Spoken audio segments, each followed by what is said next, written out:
Hello. You may have been sent this video for a couple of reasons. You may have scheduled a lymphatic exfoliation service, or someone may have recommended to you dry skin brushing to help your lymphatic system, which is part of your detoxification and your immune system. So I will step forward. You can see that I have drawn on my outfit here.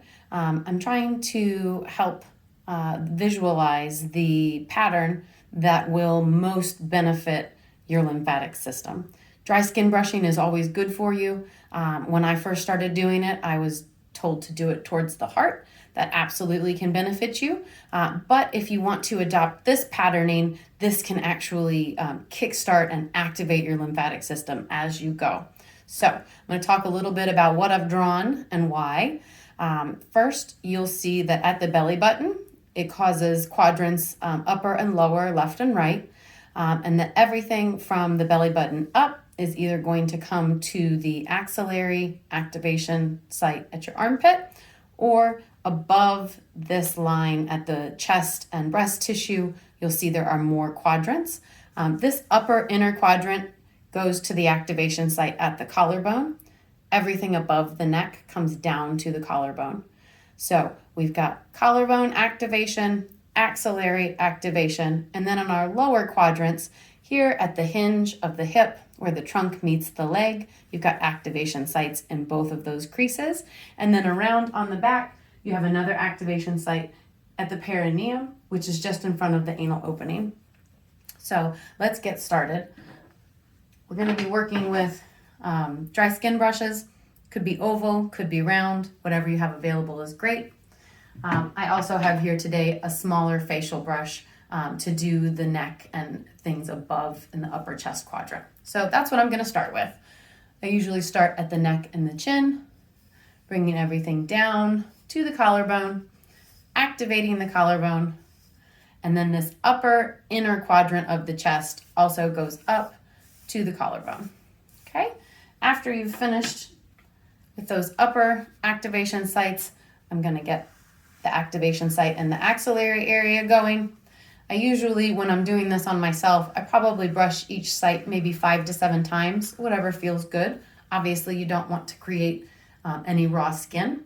And so everything from the belly button up that is not this upper quadrant is going to go over to the armpit.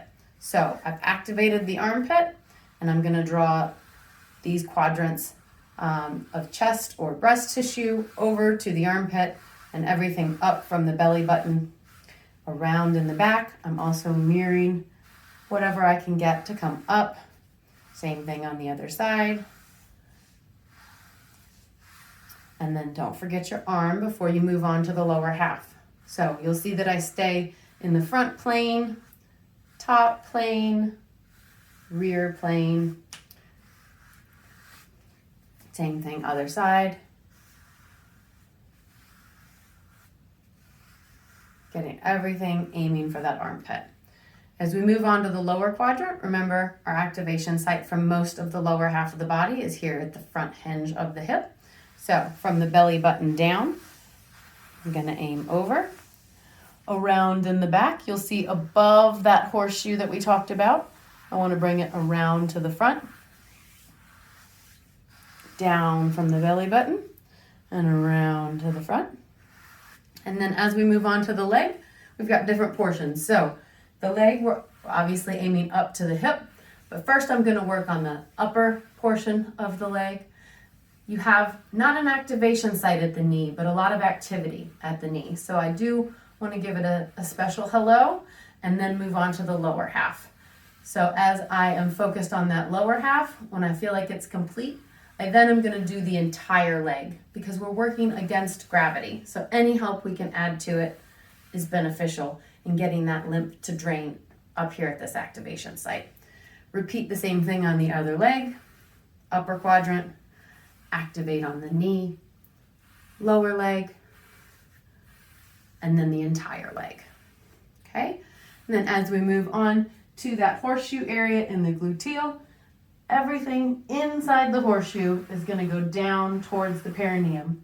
We want that lymphatic drainage to happen and get everything nice and tight cleaned out. So I'm aiming down, and then everything outside that horseshoe, I'm aiming around to the front of the hip. You should dry skin brush hopefully every day. I choose to do it when I get out of the shower. I feel like my skin is fresh, clean, hydrated, and then I don't have to clean my dry skin brush quite as often. If you are working on detoxification with your provider, then you can dry skin brush up to twice a day, morning and evening. It should take you probably 5 to 7 minutes to do the complete routine, and your body will thank you.